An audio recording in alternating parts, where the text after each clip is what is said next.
پڑھو وہ زمانہ گزرا میرے آقا کا نکاح کس سے ہوا؟ سب سے پہلا نکاح حضرت سیدنا خدیجۃ الکبریٰ رضی اللہ تعالیٰ عنہ سے ہوا۔ عمر کیا تھی؟ میرے آقا کی عمر 25 سال تھی۔ خدیجۃ الکبریٰ جو بیوہ تھی ان کی عمر 40 سال تھی۔ پہلا نکاح میرے آقا نے فرمایا، اور یہ نکاح ہونے کے بعد بطن اقدس سے آقا دو عالم صلی اللہ علیہ وآلہ وسلم کا ایک نور نکلا۔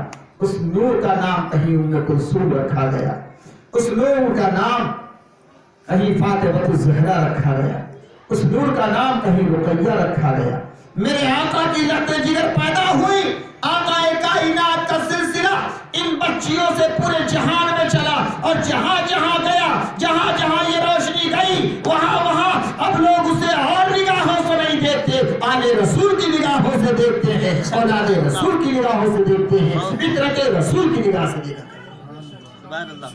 وہی میرے آقا جس سال انتقال فرمائے، ابو طالب انتقال فرمائے، خدیجۃ الکبریٰ بھی اسی سال انتقال فرمائے، اور جب دونوں انتقال ہوا، ایک طرف جو ساتھ دینے والی بیوی تھی ان کا بھی انتقال، جو پرورش کرنے والے چچا جان تھے ابو طالب ان کا بھی انتقال۔ بڑا عجیب معاملہ۔ لوگوں نے پوچھا اے رب والو تم تو ایک تاریخ بناتے ہو، ذرا بتا اس تاریخ کو کیا کہا جائے؟ عربیوں نے کہا عام الحزن اس کا نام رکھا جائے، یعنی غموں کا سال۔ وہ غم میرے آقا پہ ٹوٹا، تنہا میرے آقا نکلے، چند صحابہ کرام پیچھے پیچھے میدان طائف میں تشریف لے گئے۔ میدان طائف کے لوگ ایک نہیں 360 کی عبادت کرنے والے میرے آقا تشریف لے گئے، ایک خدا واحد کا نعرہ لگائے، اللہ رب العزت کی وحدانیت بیان کی، کلمہ طیبہ لا الہ الا اللہ محمد رسول اللہ کا پیغام دیا۔ جو پیغام دینا تھا ان بدبختوں نے چکے اٹھائے، پتھر اٹھائے، میرے آقا کے پاؤں مقدس کو زخمی کرتے گئے۔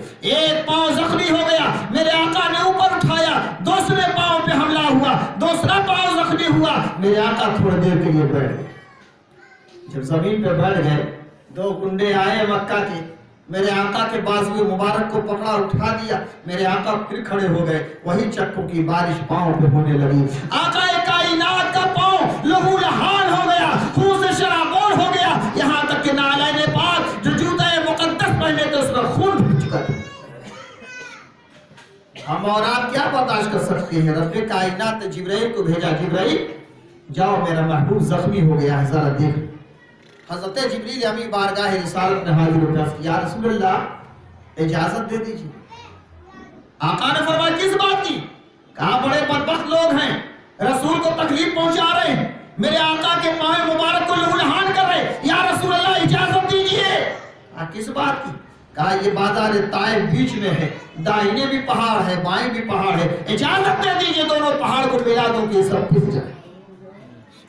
میرے آقا ارشاد فرماتے ہیں اے جبریل علیہ السلام، یا رسول اللہ اگر یہ نہیں تو پھر اجازت دیجیے آسمانوں سے پتھروں کی بارش کر دی جائے۔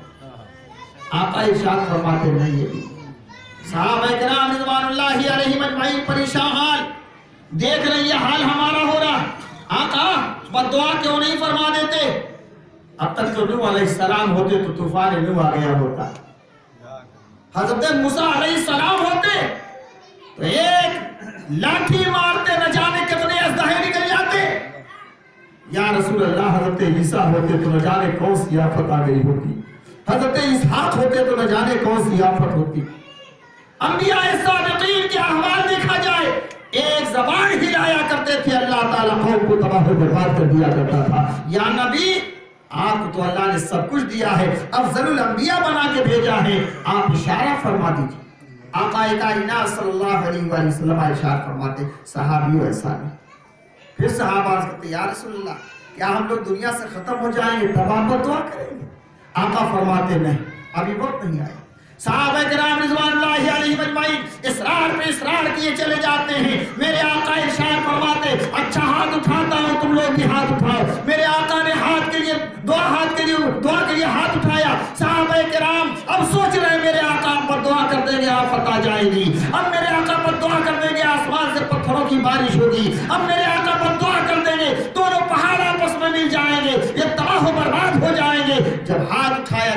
آقا ارشاد فرماتے ہیں اللہم اہد قومی فإنہم لا یعلمون، اے اللہ میری قوم کو ہدایت عطا فرما دے اس لیے کہ میری قوم مجھے پہچانتی نہیں ہے، مجھے جانتی ہے۔ نعرہ تکبیر، نعرہ رسالت، یا رسول اللہ، بہت خوب۔ آقا دو عالم صلی اللہ علیہ وسلم کی سیرت مطہرہ مطالعہ کرو، اتنے زخم کھائے، لہو لہان ہو گئے، پائے مبارک شل ہو گئے، خون کی ندیاں بہنے لگی، پھر بھی میرے آقا نے بدعا نہیں فرمایا۔ اب ایک بات ہمیں بھی غور کرنی ہوگی، یا رسول اللہ اتنے مصائب و آلام ہوئے کیوں نہیں ہوئے؟ قرآن تو کہتا ہے کہ صحابہ کرام رضوان اللہ علیہ مجمعین نے جب اتنا دیکھا تو ارشاد فرمایا تھا یا رسول اللہ آپ ہاتھ کیوں نہیں اٹھاتے، اللہ سے فتح و نصرت کی دعا کیوں نہیں مانگتے؟ آقا کائنات کی بارگاہ میں جبریل امین تشریف لے آئے تھے، ارشاد فرماتے اے رسول اللہ کے صحابیو ابھی تمہارے اوپر وہ آفت کہاں آئی ہے؟ مستھم الباساء والضراء، وہ لوگ تو ایسے تھے لوہے کی کنگھیوں سے ان کے بدن کو کھرچا جاتا تھا پھر بھی وہ اف نہ کرتے تھے۔ یا رسول اللہ وہی آپ کے صحابیوں نے کر کے دکھایا ہے، حضرت بلال کو چھڑیوں سے کانٹوں کی چھڑیوں سے گربریت پہ پیٹا گیا ہے، بلال نے احد کی صدا لگائی ہے، عمار بن یاسر کو چٹائی میں لپیٹ کر دھونی دی گئی ہے، احد کی صدا لگائی ہے، صہیب رومی کو اتنا پریشان کیا گیا جلتے چولہے پہ لٹا دیا گیا، چربیاں ٹگل کر آگ بجھ گئی ہے، لیکن شمع ایمانی آقا دو عالم صلی اللہ علیہ وسلم کے نور کو سینے سے مٹا نہیں سکتے۔ یہ شمع ایمانی ان کے اندر تھا۔ پھر وہی میرے آقا سرور کائنات صلی اللہ علیہ وآلہ وسلم اب دیکھتے ہیں یہاں سازش پہ سازش ہو رہی، آج ہمارے اندر کا رہنے والا ہمارے اندر سازش کر رہا ہے، منافق سازش کر رہے ہیں، کفار سازش کر رہے ہیں۔ آقا کائنات کے لیے یہ ہوا کہ کوئی نہ کوئی حربہ استعمال کیا گیا، تو دیکھیں جو مشورے کی جگہ ہوتی ہے جہاں رائے مشورہ ہوتا ہے اس کو کہتے ہیں دار الندوہ۔ دار الندوہ میں سب کو بلا لیا گیا، جتنے بڑے بڑے کفار تھے سب آ گئے، کسی نے کہا ان کو دربدر کر دیا جائے، کسی نے کہا ان کو مار کے نکال دیا جائے، کسی نے کہا کہ ان کو جلا وطن کر دیا جائے، کسی نے کہا کہ ان سے قول قرار بند کر دیا جائے، طرح طرح کے حربے استعمال کیے گئے۔ جب دیکھا کہ کوئی مشورہ راس نہیں آ رہا، اچھا نہیں لگ رہا، اتنے میں دیکھتے دیکھتے ایک شیخ فانی آ گیا، شیخ فانی آ گیا ابلیس، اور ابلیس آ کے دروازے پر کھڑا ہوتا ہے، سب لوگ تعظیماً کھڑے ہو گئے، اور کھڑے ہونے کے بعد اب وہ کہتا ہے سب نے اپنی مشورے کو پیش کر دیا ہے، اب میرا مشورہ سن لیا جائے۔ لوگوں نے کہا بتائیے، کہا سنیے ایسا ہے کہ عرب کے جتنے نوجوان ہیں تلوار لے کر آقا صلی اللہ علیہ وسلم کے دروازے پر کھڑے ہو گئے، اور جب وہ یہاں سے نکل کر جائیں گے تو وہ سارے نوجوان ایک بارگی ٹوٹ کر حملہ کر دیں گے، نہ آقا رہیں گے، نہ نبی رہے گا، نہ نبی کا اسلام رہے گا، اسلام بھی ختم ہو جائے گا، نبی بھی ختم۔ سازش ہو گئی تیار، آقا دو عالم صلی اللہ علیہ وسلم آرام فرما رہے، رات کا وقت ہوا، صحابی عرض کرتے یا رسول اللہ بڑی مصیبت، کہا کیا معاملہ؟ کہا معاملہ اتنا ہے کہ یہ لوگ دار الندوہ میں سازش کر کے آئے، یہ سارے نوجوان تلوار لے کر کے کھڑے ہیں، آقا آپ نکلیے گا تو فوراً آپ پہ حملہ ہو جائے گا، رہیے گا تو بھی حملہ ہو جائے گا، یا رسول اللہ اب کیا کیا جائے؟ آقا ارشاد فرماتے کوئی پریشانی، علی سنو تم ایک کام کرو، تو میں اٹھ رہا ہوں، میرے بستر پہ تم سو جاؤ، میرے بستر پہ سو جاؤ، چادر ہے میرے نبی کی، ردائے نبی ہے، اس کو اوڑھ لینا، اوڑھ کر کے آرام سے سو جاؤ، صبح اٹھنا، یہ لو امانتیں ہیں، فلاں کی اتنی ہے، فلاں کی اتنی ہے، فلاں کی اتنی، فلاں کی اتنی، سب کو امانتیں تقسیم کر دینا، اور تقسیم کرنے کے بعد تم مدینہ چلے جاؤ۔ آقا نے کام بانٹ دیا، زمین سے ایک مٹھی مٹی اٹھائی، سورہ یاسین پڑھی، سورہ یاسین پڑھ کر کے مٹی پہ دم دیا، اور باہر دروازے پہ آ کے کافروں کے اوپر پھینک دیا۔ جب وہ مٹی گئی جتنے کافر تھے سب کے سب اندھے ہو گئے، میرے آقا باہر نکل گئے، اور آقا باہر نکل گئے، چلے گئے مدینے کی طرف روانہ ہو گئے۔ سیدنا ابوبکر صدیق تو انتظار میں تھے کہ رسول آئے تو لے کے نکل جائے، رسول کو لے کے نکل گئے، علی مرتضی آرام سے بستر پہ سوئے ہوئے، کافر نے دیکھا اب آئیں گے اب آئیں گے اب آئیں گے، نہیں آئے، چلے صبح سے پہلے حملہ کیا. جب آیا بستر پہ تو کیا دیکھا؟ چادر اٹھائی. جب چادر اٹھائی تو کیا دیکھا؟ یہ تو علی بیٹے ہیں. آئے تھے رسول اللہ کو شہید کرنے، قتل کرنے. دیکھا کہ وہاں نبی نہیں ہے، وہاں تو علی ہیں. عرض کیا علی کیا کر رہے؟ کہا آرام سے سو رہا. کہا آرام سے؟ کہا ہاں بالکل آرام سے. کہا ہم لوگ تلواریں لے کر حاضر، تمہیں ڈر نہیں؟ کہا بالکل ڈر نہیں. اچھا ٹھیک. صبح ہوئی، حضرت علی اٹھے، امانتیں تقسیم کر دیا، مدینہ روانہ ہو گئے. میرے آقا نے 4 باتیں کہی تھی. ایک یہ میرے بستر پہ سو جاؤ آرام سے. دوسرے یہ صبح اٹھنا. تیسرے یہ کہ امانتیں تقسیم کرنا. چوتھے یہ کہ مدینہ آ جانا. جب کافروں نے کہا علی اس میں سوئے رہے، کوئی پریشانی نہیں، آرام سے نیند کیوں آ گئی؟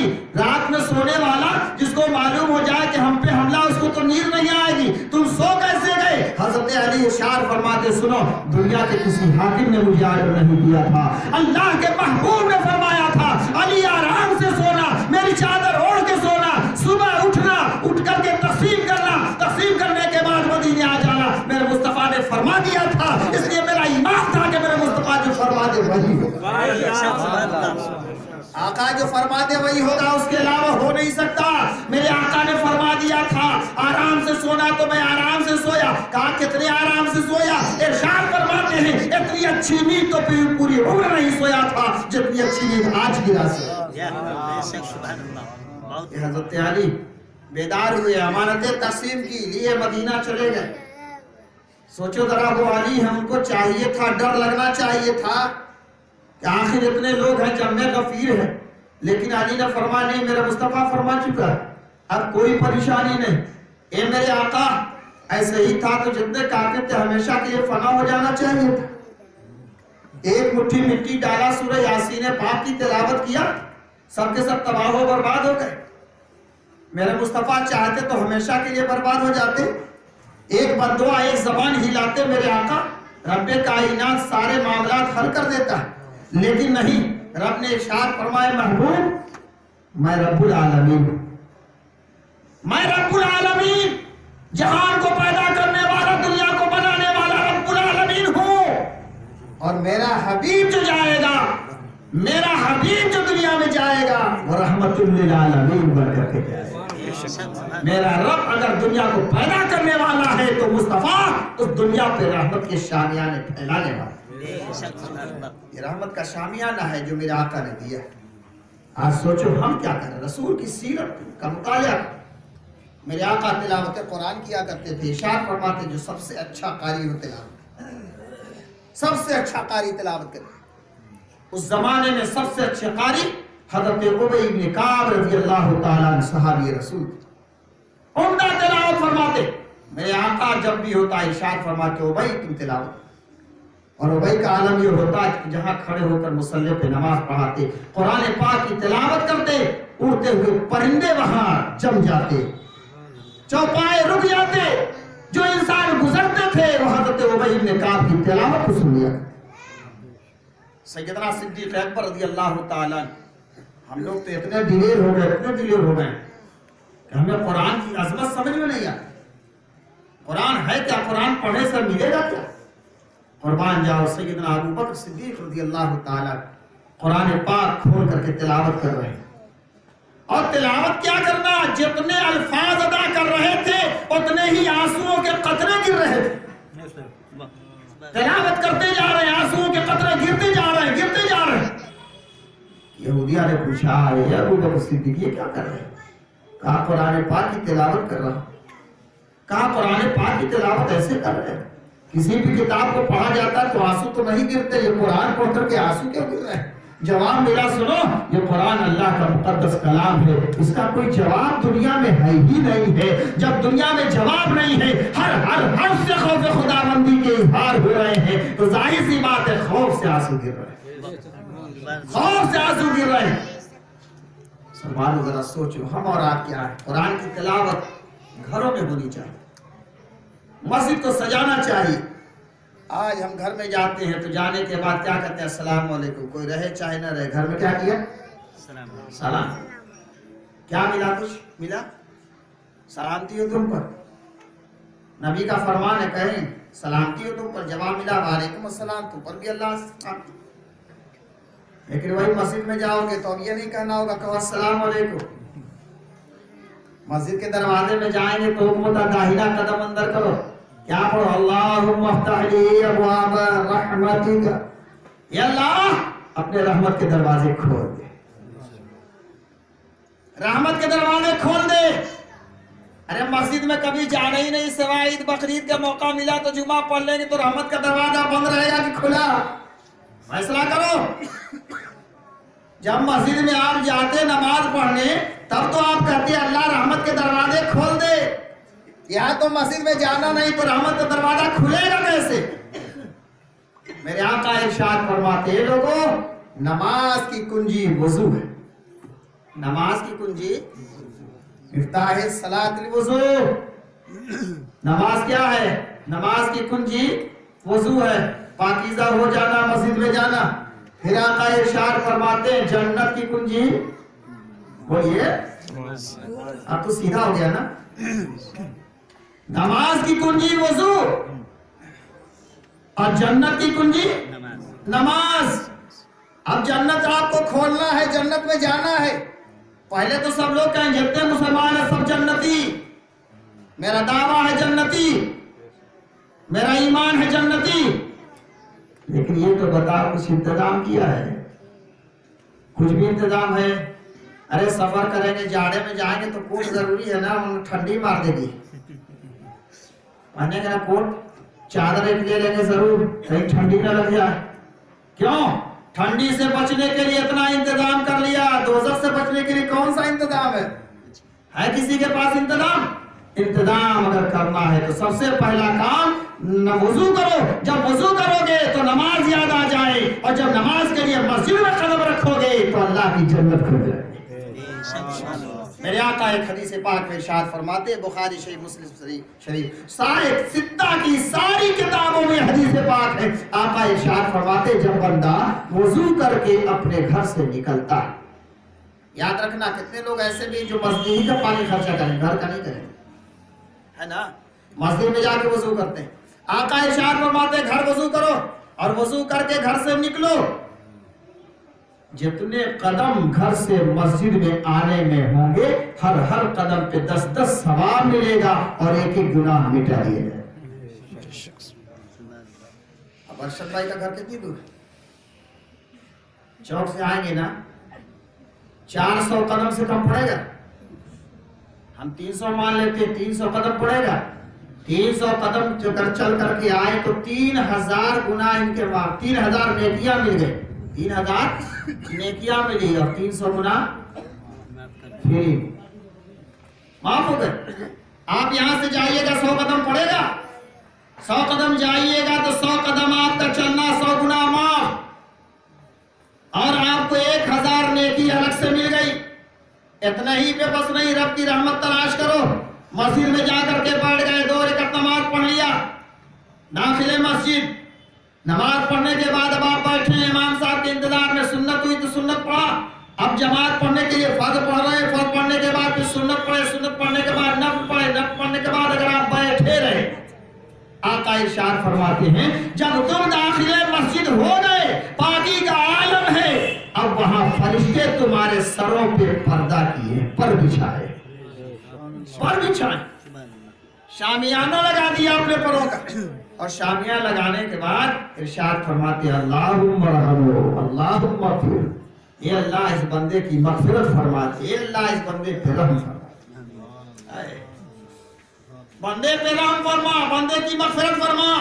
کون کہہ رہا؟ ہم نہیں کہہ رہے ہیں، اللہ کی نورانی مخلوق، اللہ کی نورانی جماعت، فرشتوں کی جماعت آ گئی، آپ کے سروں پہ سایہ کر لیا، اور سایہ کرنے کے بعد دعائے رحمت و مغفرت کر رہی ہیں، کب تک؟ آقا ارشاد فرماتے ہیں کہ اگر وہ آدمی پوری نماز پڑھنے کے بعد بیٹھا رہا مسجد میں، چاہے تلاوت کرے نہ کرے، نمازیں پڑھے نہ پڑھے، اگر پاکی کے عالم میں باوضو جب تک بیٹھا رہے گا تب تک فرشتے اس کے حق میں دعائیں کرتے ہیں۔